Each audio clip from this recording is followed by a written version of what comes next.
రెడ్డి, జగన్మోహన్ రెడ్డి గారి మేనమామ రవీంద్రనాథ్ రెడ్డి వీళ్ళ భూదందాలే దీనికి ముఖ్య కారణం అంటూ మా పైన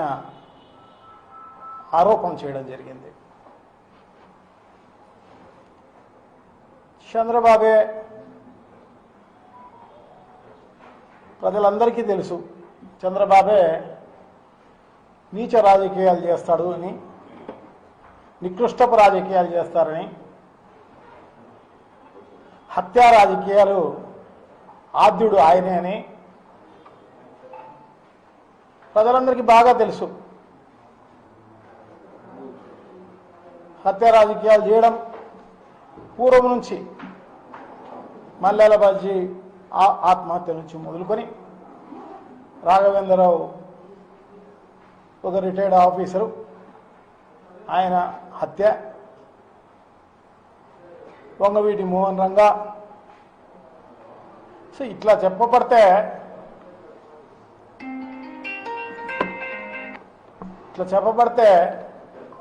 చాలామందిని ఈ రకంగా చంపి తిమ్మిని బమ్మిని చేయడంలో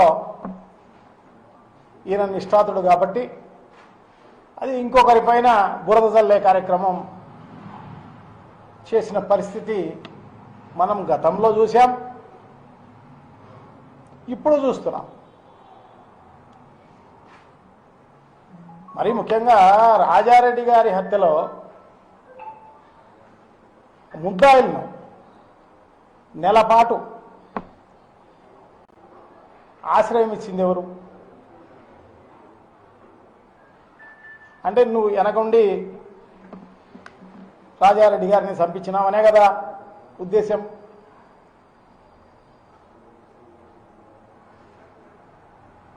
సో ఈ రకంగా అదే కాకుండా ఇప్పుడు పరిస్థితుల్లో ప్రభుత్వం ఉంది కదా అని చెప్పేసి పిన్నెల్లి రామకృష్ణారెడ్డి అయితేనేమి, ఇక్కడ అయితేనేమి, మిగతా అంబటిరావు అయితేనేమి, జోగి రమేష్ అయితేనేమి, వీళ్ళందరూ వీళ్ళే కంప్లైంట్ ఇచ్చిన వాళ్ళు. జోగి రమేష్ అయితే ఇక్కడ డెన్ ఉంది, దొంగసారాయి కాల్చుతున్నారు ఇక్కడ, సో దొంగసారాయి ఈ డెన్ ఉంది ఇక్కడ తయారు చేస్తున్నారు అని చెప్పేసి కంప్లైంట్ ఇచ్చిన ఆయన పైనే అదే కేసు పెట్టడం జరిగిందనమాట. కనుక్కున్నాడు కాబట్టి. సో వీళ్ళు చేసే భాగవతాలు కప్పిపుచ్చుకునే దానికోసము అందరూ వేరే వాళ్ళ పైన బురద జల్లే కార్యక్రమం, వేరే వాళ్ళ పైన బనాయించే కార్యక్రమం చేస్తున్న పరిస్థితి మనం చూస్తున్నాం.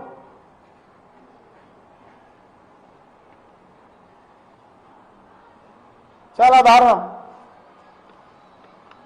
సో ఇదే కాకుండా ఏదో భూనందాలని చెప్పేసి నా పైన ఆరోపించడం జరిగింది. నేను ఒక్క డీకేటీ పట్టా ఎక్కడైనా తీసుకొని ఉంటే నిరూపించమను. కానీ చంద్రబాబు ఎన్ని డీకేటీ పట్టాలో ఆక్రమించినాడు, ఎంత ప్రభుత్వాన్ని ఆక్రమించినాడు, ప్రభుత్వ భూమిని. అదే కాకుండా వారికి అనుయాయులైన ఎమ్మెల్యేలు అయితేనేమి, మంత్రులు అయితేనేమి, వీళ్ళందరూ ఎంతెంత ఆక్రమించినారు, ఎక్కడెక్కడ ఆక్రమించినారు, ఇవన్నీ నిరూపించమంటే నిరూపిస్తాం. నాది నిరూపించమని మళ్ళీ ఊరికే ఆరోపించడం కాదు, మసి ఊసి గుడ్డను మొహాన్ పైన వేస్తే సరిపోతుందిలే అని చెప్పేసి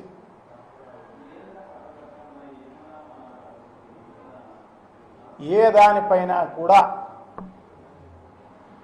ఎటువంటి విచారణకైనా నేను రెడీ. మరి మీరంతా రెడీనా? మరి ఈరోజు సోకాల్డ్ పేపర్లు రాస్తున్నాయి, ఈనాడు పేపర్, ఇవన్నీ ఎంతమందిని అరెస్ట్ చేసేసి ఆయన ఆయన ప్రెస్సులు పెట్టుకున్నాడు అనేది చెప్పమంటే చెప్తాం. ఒకటి Hyderabad film city, Ramoji film city, దాంట్లో ఎన్ని డీకేటీ పట్టాలు ఉన్నాయి లేదు అని చెప్పేసేసి, అదే కాకోకుండా అది మూసేలే, పంట లేకపోయినా ఆ కాలువను ఆయకట్టు లేదని చెప్పినా కూడా మూసేలే, దానికి డైవర్ట్ చేస్తూ అప్రూవల్ తీసుకోవడం జరిగింది, జీవో ఇవ్వడం జరిగింది ఇరిగేషన్ శాఖ, పర్మిషన్ తీసుకొని చేయడం జరిగింది తప్ప నీలాగా బూట్ చేసి కట్టిన పరిస్థితి కాదు. కొంచెం ఆలోచన చేసుకోవాల్సిన అవసరం తప్పకుండా ఉంది. ఊరికే పేపర్ ఉంది కదా అని చెప్పేసి న్యూస్ రాయకోకుండా మీ వ్యూస్ రాసే కార్యక్రమం జరుగుతోంది. చాలా దారుణం ఇటువంటి మీడియా ఉండడం. మరి ఆంధ్ర రాష్ట్రంలోనే ఈ రకంగా ఉన్న పరిస్థితి కనపడుతోంది. అంతేందుకు ఇక్కడికి సంబంధించి ఈ దశగిరి హత్య కేసుకు సంబంధించి ప్రెస్ వాళ్ళు ఇన్వెస్టిగేషన్ చేస్తున్నారా, పోలీస్ ఇన్వెస్టిగేషన్ జరుగుతోందా? రోజుకొక కథనం. అంటే ప్రజలను తప్పుదో పట్టించేదానికి, వీళ్ళందరూ ఇటువంటి వాళ్ళని చెప్పడానికి ఈ రకంగా చేస్తున్నారు తప్ప ఇంకో రకమైన కార్యక్రమం కాదు. అంటే పోలీసులు లీక్ చేస్తున్నారా వీళ్ళకు, వీళ్ళే పోలీసులకు చెప్తున్నారా? ఏదైనా నిజం ఉంటే ఎప్పుడైనా బయటకు వచ్చే కార్యక్రమం జరుగుతుంది, ఎప్పుడైనా శిక్షించబడే కార్యక్రమం జరుగుతుంది. మావాడు పెద్ద దస్తగిరి వైఎస్ఆర్ కాంగ్రెస్ పార్టీకి సంబంధించిన వాడు, అలంకాన్పల్లి డివిజన్కు సంబంధించి ఒక ముఖ్య నాయకుడు. అతను వృత్తి వేరే కావచ్చు, మీడియేటర్ చేయవచ్చు, అందరితో సంబంధాలు ఉండవచ్చు, అన్నీ చేయవచ్చు.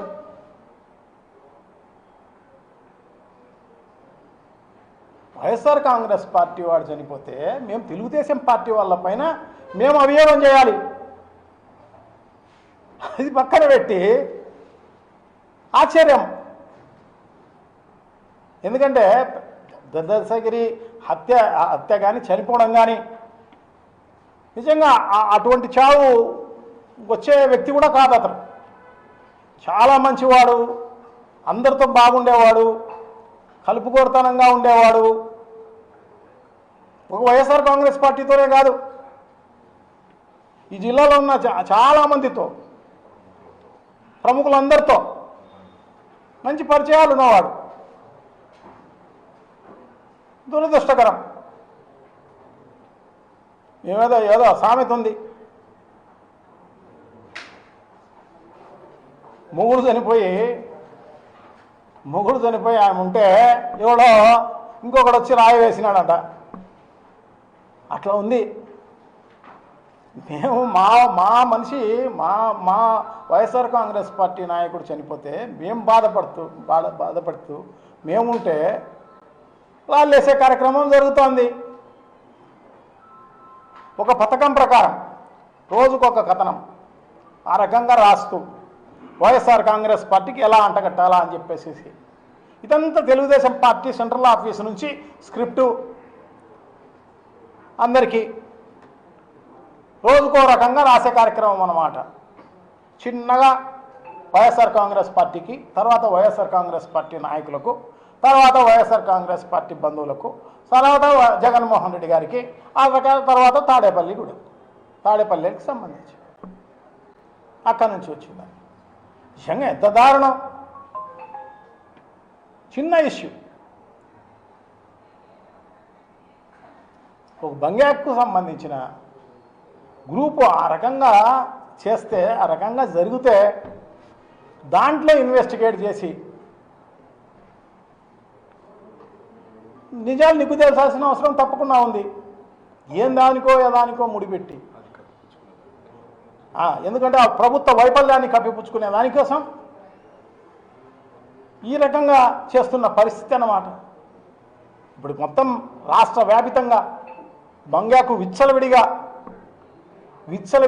ఇది బంగాకు రాష్ట్రం అన్నట్టు ఆంధ్ర రాష్ట్రం కాదు. ఈ రకంగా ఉన్న పరిస్థితి ఒక బంగాకే కాదు, అన్ని రకాలైనవి మట్కా, ఎక్కడ చూసినా మట్కా, ఎక్కడ చూసినా పేకాట క్లబ్బులు, ఎక్కడ చూసినా కదా దొంగ ఈ సారాయి, దొంగ సారాయి అంటే అదే డూప్లికేట్. ప్రతి 2-3 బాటిళ్లకు ఒక బాటిల్ డూప్లికేట్, విచ్చలవిడిగా ఎక్కడ చూసినా. సో ఈ రకంగా ఉన్న వైఫల్యాలను పట్టించుకోకుండా దాన్ని కప్పిపుచ్చుకునే దానికోసం ఇంత పెద్ద ఎత్తున ఇంకొకరిపైన ఆరోపణ చేయడం. చూడండి, కిల్లర్ పార్టీ అంట వైఎస్ఆర్ కాంగ్రెస్ పార్టీ, దీంతో రాజకీయాలు అంటున్నాడు. ఎవరైనా జగన్మోహన్ రెడ్డి కానీ, రాజశేఖర రెడ్డి కానీ, రాజారెడ్డి కానీ, ఇంకోరు కానీ ఎవరైనా కూడా ఇట్లా హత్య రాజకీయాలు ప్రోత్సహించిన వాళ్ళ? పులివెందుల్లోనే దాదాపు 50-60% గ్రామాల్లో ఫ్యాక్షన్ ఉండేది గతంలో. రాజశేఖర రెడ్డి గారు రాజకీయాల్లోకి వచ్చిన తర్వాత అవన్నీ కూడా రాజీ చేసి ఇప్పటికీ కూడా ఆ వైషమ్యాలు లేకపోకుండా 2 గ్రూపులు వైఎస్ఆర్ కాంగ్రెస్ పార్టీకి సపోర్ట్ చేసే విధంగా చేసిన వ్యక్తి రాజశేఖర రెడ్డి గారు. ఈ రాష్ట్రంలో 2 కంబైన్డ్ రాష్ట్రంలో నక్సలైట్లను నిర్మూలించిన వ్యక్తి రాజశేఖర రెడ్డి గారు. అటువంటి వాళ్ళు ఉన్న దాన్ని ఈ రకంగా కిల్లర్ పార్టీ అని, ఇంకో పార్టీ అని ఈ రకంగా ప్రచారం చేసి, అంటే గోబెల్స్ ప్రచారం లాగా. సో దీన్ని ఎంతవరకు తీసుకుపోవాలనుకున్నాడో అంతవరకు తీసుకుపోయే కార్యక్రమంలో భాగంగా చేస్తున్నాడు అన్నమాట. గోబెల్స్ ప్రచారం ఒకటే పదాన్ని 10 సార్లు వాడితే, 10 సార్లు అదే మాట అంటే అదే నానుడు అయిపోతుందిలే అని చెప్పేసి అనుకుంటున్న పరిస్థితి.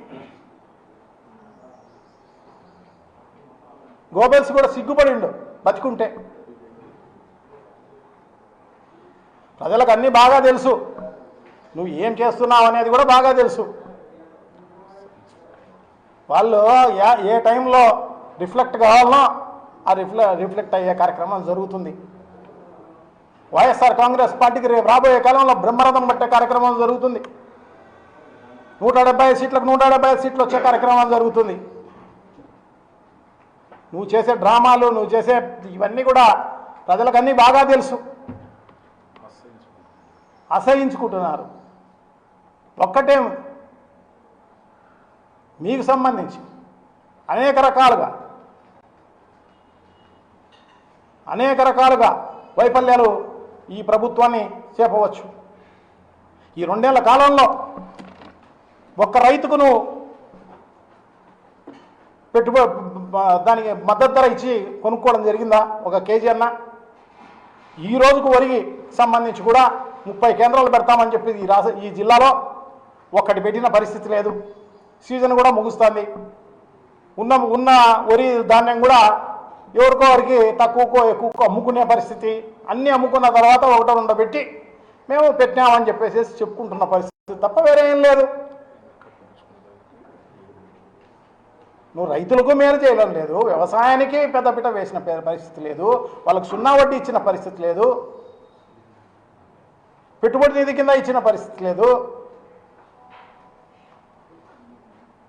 ఒక వ్యవసాయమేం కర్మ.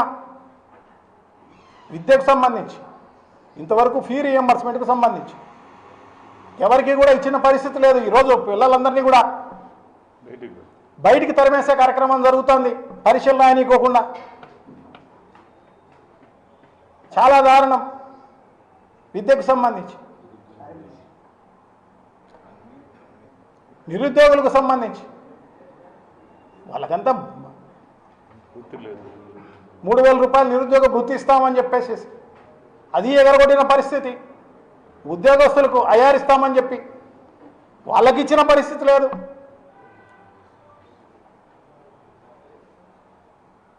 చాలా దారుణం.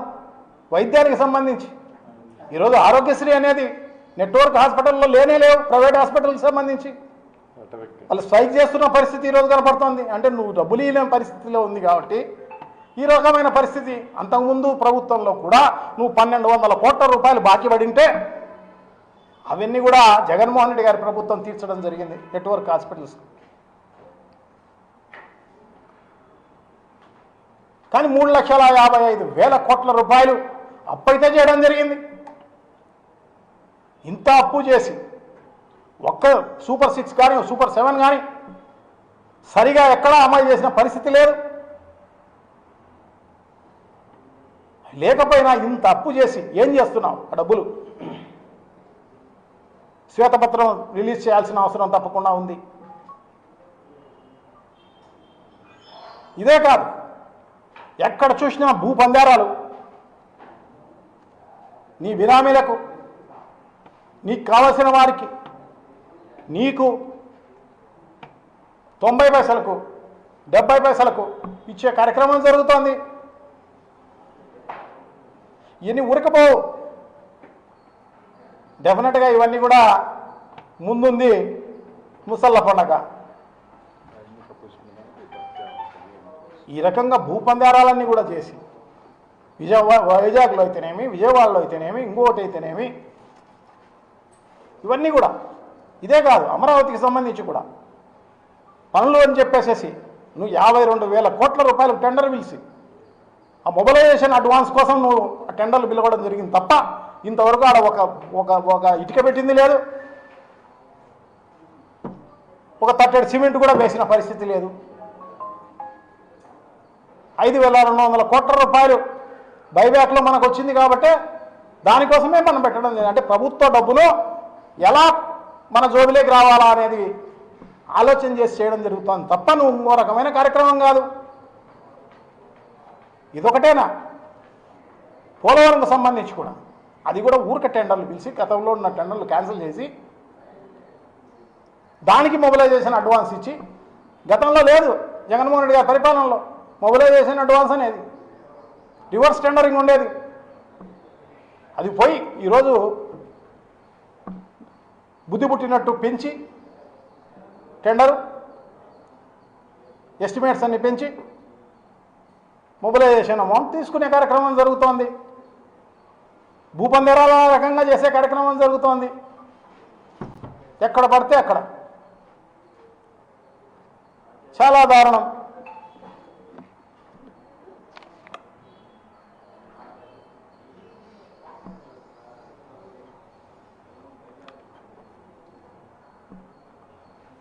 సో ఇంత దారుణంగా ఇవన్నీ ఉన్నదాన్ని కప్పిపుచ్చుకునే దానికోసం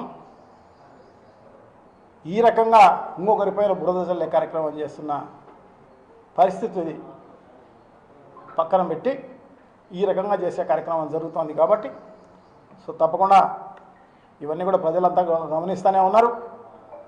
డెఫినెట్గా మీకు మీ ప్రభుత్వానికి గుడ్ బై చెప్పే రోజులు తప్పకుండా వస్తాయని చెప్పేసి నేనైతే భావిస్తూ ఇప్పటికైనా నిజాలు మాట్లాడే కార్యక్రమం చేయండి. ప్రజలకు నిజాలు చెప్పి ప్రభుత్వ పరిపాలన చేయండి. ఇచ్చిన హామీలను నెరవేర్చండి. మళ్ళా కొన్ని రోజులు నిన్ను గుర్తుపెట్టుకుంటారు. అంతకు తప్ప ఈ రకంగా చేస్తే చరిత్రహీనుడు కావడమే కాకుండా ఎప్పుడు కూడా ప్రజలను నిన్ను ఎప్పుడు కూడా ఒక నీచ రాజకీయాలు చేస్తున్న చంద్రబాబు లాగానే నువ్వు మిగిలిపోతావు అని చెప్పేసి తెలియజేసుకుంటూ సెలవు తీసుకుంటున్నాం. Thank you. నమస్కారం.